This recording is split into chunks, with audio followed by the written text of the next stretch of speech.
Welcome to the Heartbreak Chronicles, where every story is a raw reflection of life. Hit that subscribe button to stay tuned, give us a like to show your support, and share this episode with your friends. Don't forget to leave a comment and let us know what you think. Now, let's dive into today's story. Bill Carlson is a rustic country boy. He has an associate's degree in animal husbandry and a lifelong dream of opening his own feed store and settling down. After graduating from junior college, Bill married his high school sweetheart, Janice, as he had hoped. They were childhood sweethearts, and in Bill's mind, Janice was the only girl he wanted to spend his life with. Janice is a beautiful brunette with a great body that is held up well even after having two boys. Bill is proud to be married to Janice and would do anything for her. However, Janice has an insatiable desire. She envies those who live a life of luxury. She was an avid reader of the social pages of newspapers and subscribed to a variety of magazines that covered celebrities. Every time she goes to the dentist's office, she flips through car magazines and knows her way around luxury models. She is familiar with all the well-known designers and their clothing lines. Janice longs to be a member of high society, but Bill is unable to fulfill her desire to do so. Bill got a job in Omaha working at an upscale feed store specializing in the wealthy. The job allowed them to move closer to the big city, while Bill continued to work in the industry he loved. He loved the job and excelled. He provides exceptional service to his clients, and the company has rewarded him with flexible working hours as a result. Janice prefers the hustle and bustle of the city to country life, and she seems happy after the move. When Janice decides to go out to work, they have to start sending the kids to daycare, though the kids don't seem to mind the arrangement. Janice got a job with a medical device company called Gilbert Medical. This company manufactures syringes and other medical supplies. Janice's job is an office job, and she seems content because it allows her to wear nice clothes and come into contact with people who are not farmers.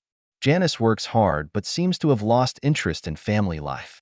Bill eventually took on most of the childcare responsibilities. He was responsible for dropping the kids off at the daycare center and picking them up at the end of the day. He prepares food for the children and puts them to bed. He even took care of the cooking and most of the house cleaning. Janice only does the laundry and takes special care to iron all her clothes to perfection. They have been saving money each month so that Bill can buy his own feed store in the future. Now, however, even though Janice is working, they can barely save any money. Daycare centers do take some of the money, but more is spent on beauty salons, nail salons, and expensive clothing stores. Bill finds it hard to understand how two people who both have jobs can't save any money. Whenever he tried to bring up the subject, Janice refused to discuss it, becoming unusually defensive and upset. After a while, Bill didn't even talk about it anymore. However, Bill has secretly opened another savings account, one that only he knows about. At the same time, Janice began to work overtime more often. She started taking private calls. She became distracted in bed. She longed for a newer, fancier car. She even talks about getting breast implants. Bill knew in his heart that his wife was seeing someone else. He may be a simple country bumpkin, but he's not stupid. It's gotten to the point where he doesn't even want to save the marriage anymore. He just wanted to sort it all out and start his life over before it was too late. It wasn't easy to find out exactly what was going on because Bill didn't know anyone at Janice's company, but he was fairly certain that if anything was going on, it had to be related to someone at her workplace. Bill's got a couple of nice guys at work. They don't have much education, but they work hard. Even though Bill was their boss, he never put on airs. The work always gets done without him having to give orders. Everyone knows their responsibilities and collaborates with each other. Coworkers appreciate Bill's attitude, which makes for a great working atmosphere. Roy and Freddie will be Bill's right-hand men in the program. Bill noticed that every Wednesday Janice made a point of wearing nice lingerie and her best clothes. She seems to spend more time dressing herself before going to work. Bill thought this might be an opportune time to make a move. He revealed his situation to Roy and Freddie, who offered to take over Bill's deliveries and appointments for the day. Bill parked his car at the entrance to the parking lot of the Gilbert Medical Plant. At about 11 o'clock, Janice walked out and got into her car. She wasn't hard to follow, and a few minutes later she was pulling into the Holiday Inn parking lot. She parked at the west end of the parking lot, away from the office. A few minutes later, a man arrived in a red Corvette sports car and parked at the east end of the parking lot. Bill didn't recognize the car, but when the man got out, Janice got out of her car too. They walked towards a room outside on the first floor, room number 117, and they went in. The man already has the key. Bill's heart sank, and he felt a little sick to his stomach. All he did was confirm his suspicions. He didn't know what to do next. He decided to leave and go back to work. He was going to take his time and plan his next move. Before leaving the parking lot, he got out of the car and used wire cutters to sever two valve tips on Janice's car, one in the front and one in the back. He was a little angry and wondered why he hadn't clipped the man's tires. The rest of that day passed unusually slowly. After work, Bill picked up the kids and went home to make dinner. When Janice comes back, he asks her how her day was and she says it was okay, except for the flat tire. She said a coworker at work changed her tire. There was never another conversation about this. The next morning, Bill took a detour to the factory after dropping the kids off at daycare. He soon found the red Corvette. Luckily, the man had a reserved parking space and a sign. Bill wrote it down, Ken Beam, sales manager. Through Roy's wife, who also worked in the personnel department at Gilbert, Bill knew everything about Ken by that afternoon. On top of that, Ken is married. He had been warned for making sexual advances to an employee and had some problems with reimbursement accounts. Bill gets Ken's address, phone number, and cell phone number, even though he doesn't know what to do with the information. Ken has been married for 8 years, and his wife's name is Amy. Bill had finished his day's work with Roy and Freddie and had time for a beer before he went to pick up the kids. Bill still wasn't sure what he was going to do, but he was sure he'd have an idea soon. He tried to remain calm and rational about the situation, but he became angrier and angrier every day. Sometimes he found himself crying silently. He felt hurt and felt like he couldn't heal. Life with Janice is becoming more and more difficult, and he just wants it to be over. The next day, Bill got another lucky break. He recalled that one of his best clients, Marge Gilbert, was the wife of the president of Gilbert Medical. He never met Mr. Gilbert, but he and Marge got along well. Bill makes a point of acting more friendly to Marge, trying to figure out if he can use their relationship to his advantage. Just then, Marge's daughter Cindy came over. Cindy is in her last year of vet school. When Marge went to work at the barn, Cindy and Bill talked for almost an hour. Bill enjoyed his time with her and felt a little guilty when he left, but the feeling soon disappeared. That weekend, Bill spent some time in the garage doing some welding. He took a small piece of flat steel and welded 4 sharp points to it. He made these points with concrete nails to make them very hard and sturdy. The plate is about 6 by 6 inches and will be his first step in starting to retaliate for the harassment. On Tuesday, Bill saw Marge again. While unloading, he seemed a little sullen and not as cheerful as usual, which caught Marge's attention. "Bill, what's wrong today? Why are you so depressed?" Bill replied, "I have some personal problems, Marge. Sorry, I may not be good company today." Marge said, "Come get a cup of coffee and you can talk to me." They walked back to the house and sat down in the kitchen. Everything in the kitchen looks just like the dining room, with stainless steel and granite everywhere. Bill thought to himself, this is like a scene out of a magazine. Janice will love it. Marge served the coffee, leaned forward and said, "Well, how are you going to help me, Bill?" Bill said, "How will I know unless you tell me what the problem is?" Bill really didn't want to talk to her about it, but finally decided that maybe it would help him.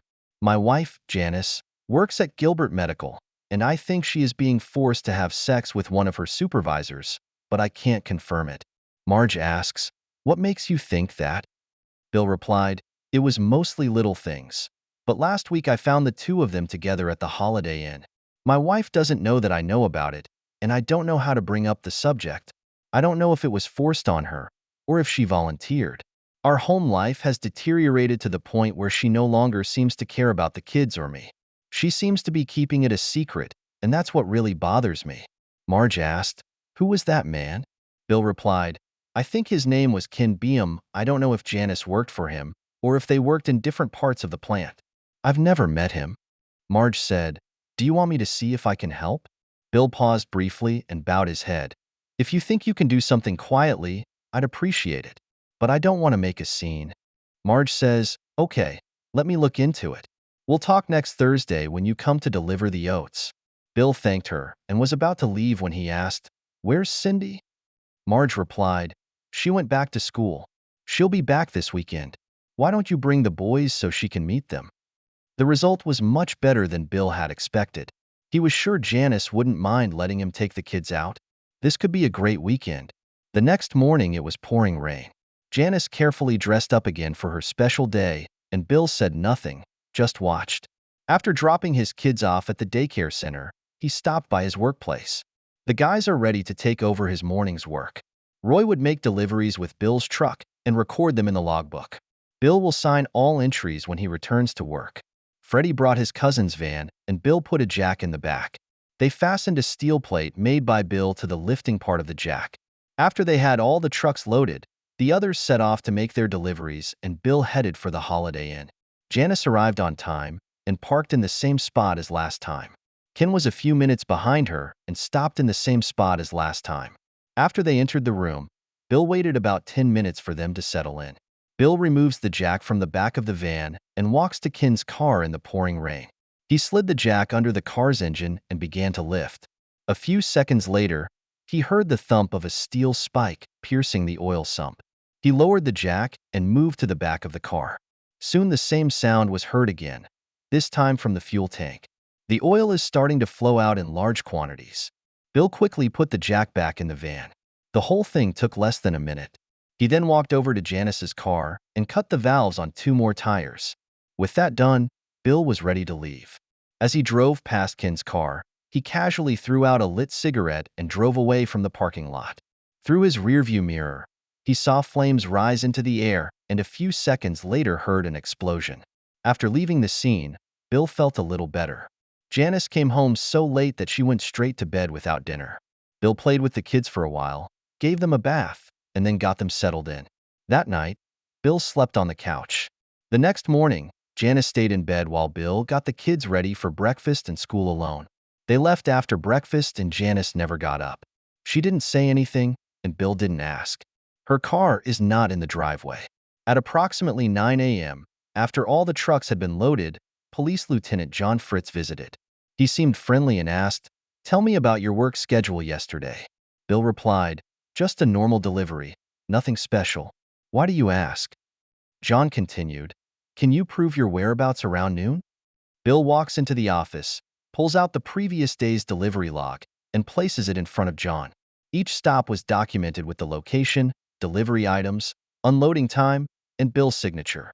John smiles and says, "It's a pretty detailed log. Do you guys do this every day?" Bill asks, "Would you like to see last month's log?" John shook his head. "No need." He smiled again. "You want to know what this is all about?" John seemed hesitant, but eventually explained, "Yesterday at the Holiday Inn in East Omaha, a car was damaged. We're looking into whether anyone knew about it." Bill asked, "Why did you come to me?" John replied, "Near the damaged car, there was another car that had 2 valve tips cut off.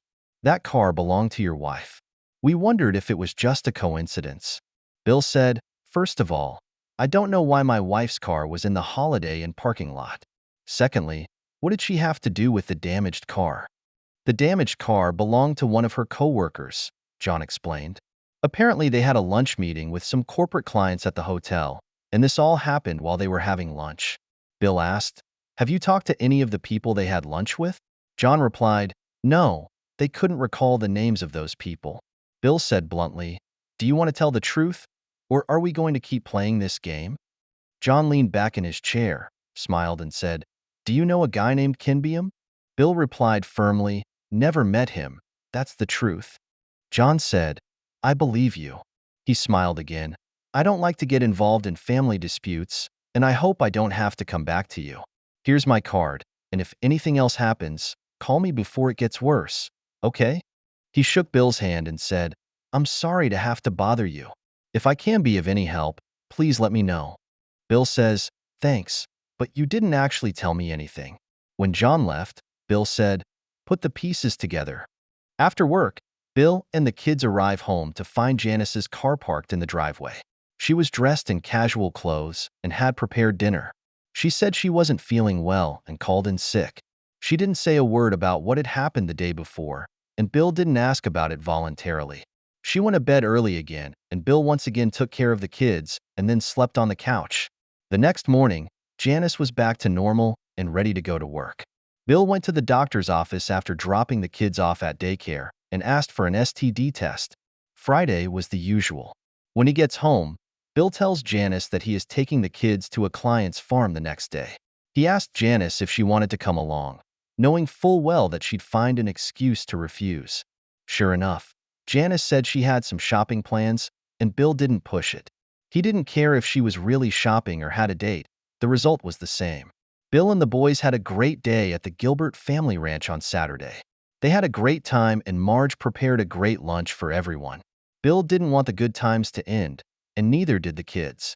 Cindy loved both boys, and the boys seemed to like her, too. Mr. Gilbert wasn't home, so Bill still hasn't seen him. Marge didn't say anything about the previous conversation, and it looks like Cindy doesn't know about it either. Bill reluctantly took the kids home. When they got home, Janice didn't even ask about how their day went. She didn't seem to care at all. The children tried several times to tell her about their interesting experiences, but she was always distracted. Eventually, the kids gave up trying too. That night, Janice asked Bill why he no longer slept in his bed. Bill explains that he tosses and turns a lot due to work stress and doesn't want to disturb her sleep. That was the last time Janice brought up the subject. The following week was business as usual. Bill noticed that on Janice's special day, she wasn't as well dressed as usual. Bill guessed the date might have been canceled that day. This was just what he wanted, as he had a lot of work to catch up on. Bill went to see a divorce attorney who gave him some information and manuals that were very informative. She also has some fill-in-the-blank forms that look useful. Everything went back to normal until the following Wednesday. That morning, Janice began her shower routine and then carefully did her hair. She had on new sexy black lingerie, new perfume, and even looked to have new shoes. Bill, careful not to let her realize he was watching, hurried out the door with the children. He was sure it was going to be a date day. After dropping off the kids, Bill took a detour to the factory to check out Ken's parking space. A new Porsche Boxster is parked there. Bill took down the license plate number and rushed back to work. He and his colleagues are excited about this new development. They hurriedly finished their morning deliveries and faked the logs again. Bill was sure that John Fritz could see through it, but they did it anyway. They had a long lunch hour. Roy continued to make deliveries, and Freddie went to the pool supply store and bought 2 large bottles of hydrochloric acid. Bill went to lunch with John Fritz. While Bill was trying to have a friendly chat with John Fritz, Freddie was making his move in the parking lot of the Holiday Inn. He found the Boxster and carefully dumped the acid all over the body. He slashed open the roof of the car and dumped acid on the leather seats and carpet. The dashboard was not spared. Just to be sure, he poured a box of mothballs into the gas tank. If someone starts the engine, the consequences will be quite severe. The rest of the acid was applied evenly to the tires by Freddie. The whole process took only 15 minutes. Before leaving, he cut off 2 more valve tips on Janice's car. The only uncertainty was that he didn't know how long Ken and Janice would be in the room. Bill and John talked for a long time until John finally asked, "What the hell are you up to?" Bill replied candidly, "Just wanted to make sure I had a good alibi if anything happened to Ken Beam's car today." "Anything special today?" John asked. "Pork sandwiches are on special today," Bill said, taking out his cell phone and dialing the daycare center. "Hi, Carol. It's Bill Carlson. I have something going on at work this afternoon, and I was hoping you could call Janice and have her pick up the kids. I'm not answering my phone calls to him right now, and I won't have a way to call for a while. Thanks. I really appreciate it. Please call as soon as possible later to make sure she can be reached." "Okay, thanks again." John leaned back in his chair and let out a soft laugh. "Those pork sandwiches sure are good." The silence lasted for a while, and finally John said, "Do you think I should call Mr. Beam and ask him how his car is doing?" "Why are you doing this?" Bill asked rhetorically. "Do you happen to know where he can be reached?" John asked. Bill gave him Ken's cell phone number and the number of room 117 at the Holiday Inn. "You pick one." John put the phone on speaker and dialed the hotel number. After a few rings, Ken Beam picked up the phone panting. "Hello? Mr. Beam, this is Detective Fritz. I'm calling to let you know that we don't have any leads on the case of your car being damaged." "Why are you calling here?" How did you get this number? Ken asked, with obvious displeasure in his tone. I'm a policeman, Mr. Beam. John replied calmly. Is that why you called? Ken seemed a little annoyed. I just want to make sure it doesn't happen again like last time. Did you get a new car? John asked. Yes, I bought it. Why do you ask? I just want to make sure we don't run into the same situation again. Is the car with you? Yes, it's in the parking lot. Is everything okay?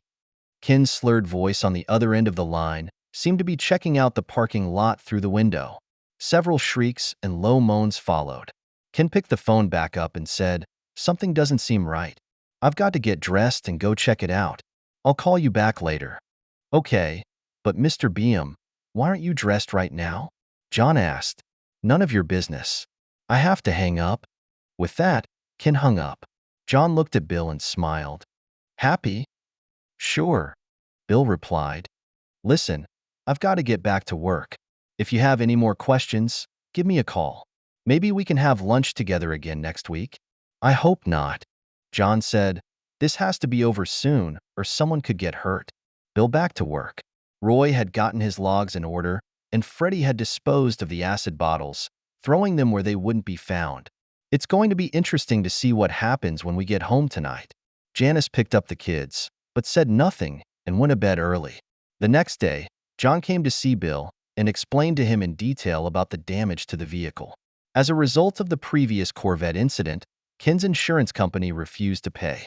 The car was a total write-off, and Ken lost a lot of money. Ken insisted that Bill had something to do with it, even after John told him that Bill was with him at the time.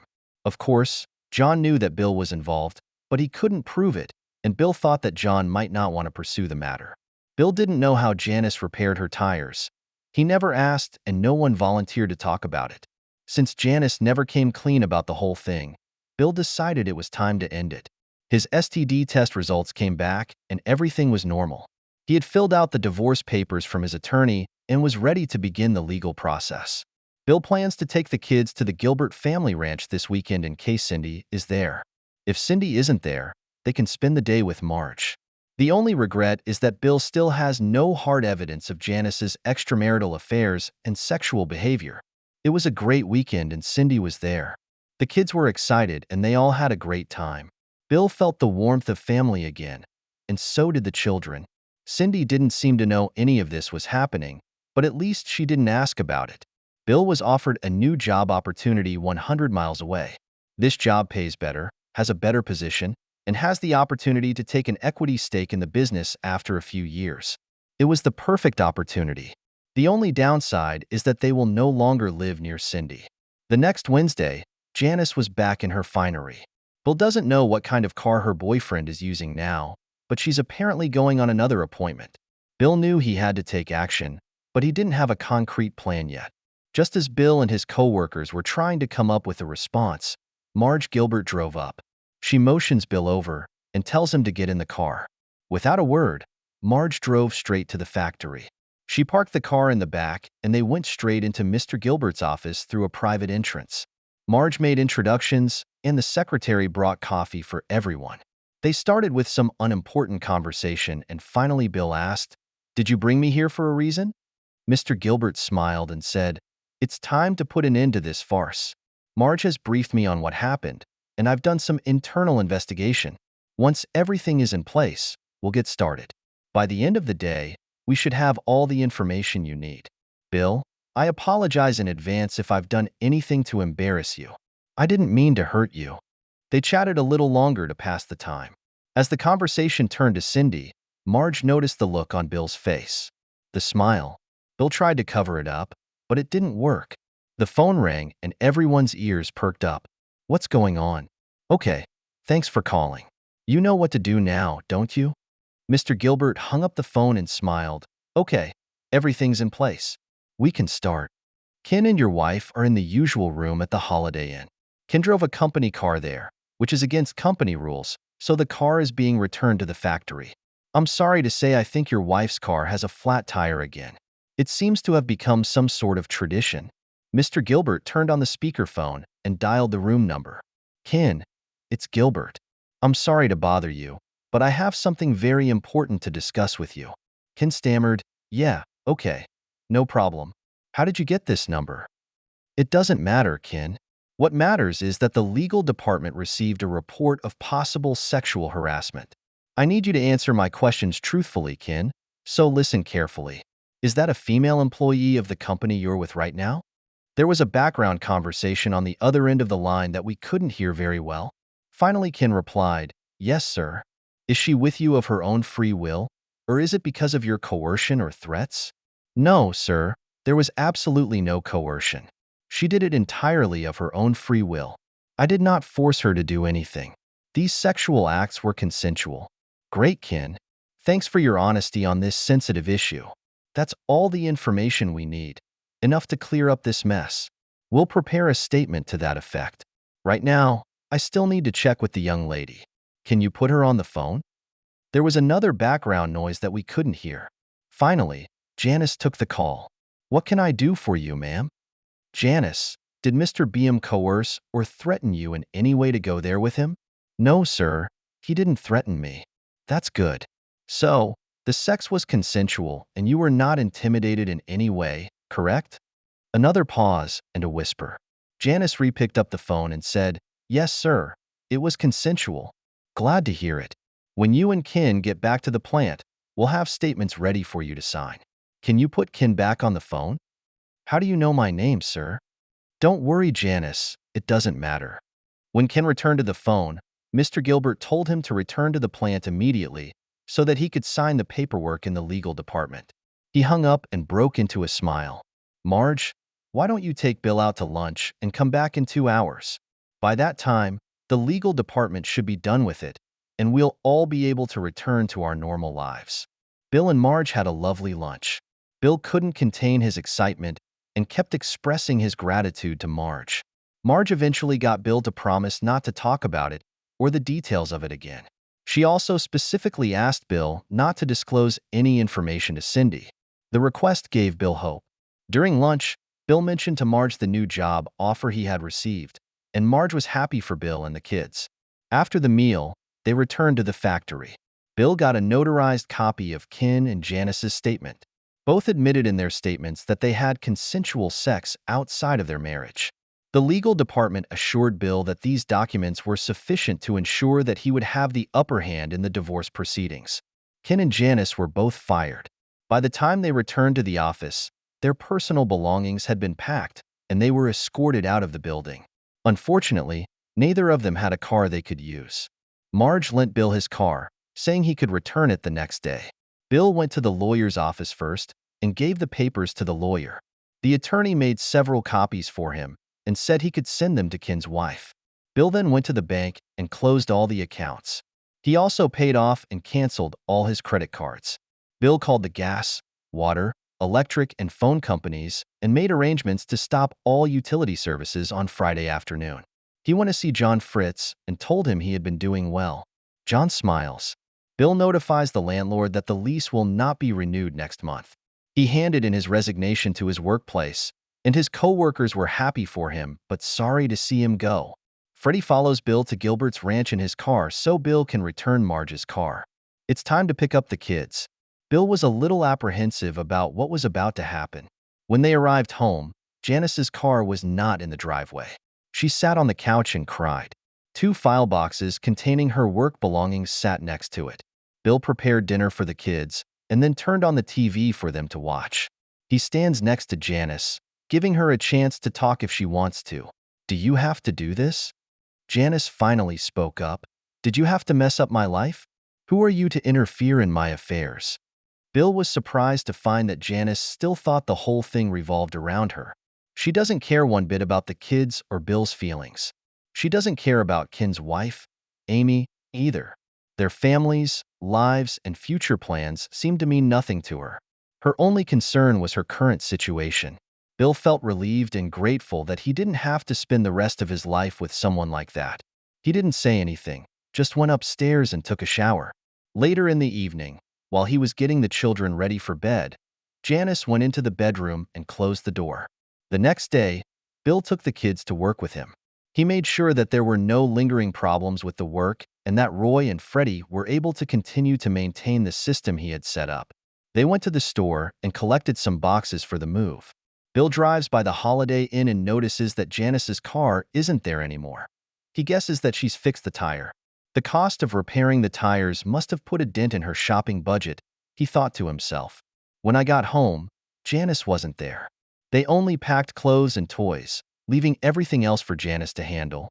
Of course, she didn't realize that all utility services would be cut off the next day. Bill realizes that his behavior may have been a bit excessive. Just as they were about to leave, Janice pulled into the driveway. She just stood by the car and watched them drive away. Bill took the kids to a motel for the night. The next morning, he sent the children to the daycare center. He gave Carol some cookies and party supplies and told her it was the kids' last day and he wanted them to enjoy themselves with their friends. Before leaving, Carol took Bill aside and asked, "What was that about your wife last week? I've been meaning to ask, and since you guys are leaving, I'm really curious." When I called her, she was very angry. She insisted on knowing where I got that number, and when I told her you gave it to her, she started cursing. She didn't say anything when she picked up the kids, but I could tell she was really angry. Bill explained, "I'm sorry, Carol. I kind of used you. Janice was cheating on me with her boyfriend, and they were at the Holiday Inn. I'm hoping that if you call and interrupt their date, she might reflect on the whole thing. But it didn't work. She just got mad at both of us. I'll be serving her divorce papers this afternoon, and then the kids and I are leaving for our new jobs. I apologize for getting you involved in this. It was my fault." Bill went to see a divorce lawyer. Everything is ready. He'll get custody of the kids and Janice can have visitation whenever she wants, which is fine with Bill because he thinks Janice might not even be interested. Everything else is split equally, but there isn't really much to split. No alimony, no child support, no cash compensation. Bill left Janice all of his furniture, appliances, and household items, which he really didn't want. She kept her car, and Bill didn't want it because it kept getting flat tires somehow. Bill just needs to give the file to Janice. Unless she objects, the dust will settle in 3 months. Ken and Janice's notarized statement was attached to the divorce papers. The attorney notes in the margins that these statements will remain confidential if all terms of the divorce are agreed to. Bill sat in the driveway for a long time. He used to love Janice so much. She was the only girl he'd ever been intimate with. He thought their relationship was normal, and it didn't even occur to him that he might not be able to fulfill her needs. She never told him directly, and he was too slow to pick up on all the hints. He had failed her in so many ways. Although her behavior was deceptive, Bill felt that it was partly the result of his own negligence. Bill knocked on the door of his house and felt strange. "Janice, here." He opened the door and she looked tired. She asked Bill if he wanted something to drink. Bill handed her the file. She didn't open it, just looked at the file, then looked up at Bill. Bill looked at her and asked, "Why?" After a few seconds, Janice finally spoke up. "He smells like he uses aftershave, and you smell like fertilizer. He wears Armani suits, and you wear jeans. He eats lobster and steak while you eat ribs and burgers. He wears a London fog trench coat, and you wear a work jacket. He drives a limo, and you drive a truck. His nails are neatly trimmed, and yours are always dirty. He's got a decent job, and you're still just a farm boy. Are these reasons enough? I could go on all day. I want to live the life you couldn't give me. Bill, I'm sorry we got married. I married you for the wrong reasons. I should have realized that you were unwilling or unable to give me what I really wanted. I saw you as a way to get away from my parents, but I didn't think any further ahead. I'm really sorry for that, but I can't change how I feel. I love my children, but I regret having them. I know it sounds horrible, but I don't seem to have a maternal instinct. I wish I could gain fulfillment by finding someone who can fill the void in my dreams, but that only makes me more dissatisfied with the status quo. I'm sorry for misleading you. I'm sorry for being a terrible mom, but I'm not sorry for pursuing my dream of finding something better." Bill asked, "What about his wife? What about your husband? What about your children? What about your family?" Janice's attitude suddenly changed. Bill's questions angered her, and she showed no more apologies. "I don't give a shit about that shit. It's my turn now. A farm boy husband and 2 dirty, snotty children did nothing to help me pursue my dreams. I got your papers. Now you can fuck off and let me get on with my life. It makes things easier." Bill turned and left. When Bill picks up the kids, Carol says to let her know anytime if he needs her to make any more calls. Bill called the utility company and told them not to disconnect service until the end of the month. He felt a little sympathy for Janice after all. 3 months later, the divorce was official. Bill never heard anything from Janice. The attorney said everything went smoothly and according to plan. Bill's new job is great, but he missed his chance to buy the business. The other guy got the opportunity, and it came with a prime piece of land. Bill's bosses say they plan to turn it into some kind of horse farm. Bill's job is secure, but his chances of owning his own store are thwarted. 2 weeks later, they started construction next to the feed store. There was a lot of speculation about what was being built, and finally someone asked the site engineer. It turned out to be a large animal clinic. Bill thought it was interesting, but thought it was just wishful thinking. They completed the entire building in less than 60 days. The new owners will arrive on Saturday. Bill and the kids were passing through there on their way to lunch. He was a little curious when suddenly both boys started yelling, "Cindy! Cindy!" Sure enough, Cindy stood there looking more beautiful than ever. Marge is also in. Cindy has earned her veterinary degree and would like to breed show horses while running a large animal practice.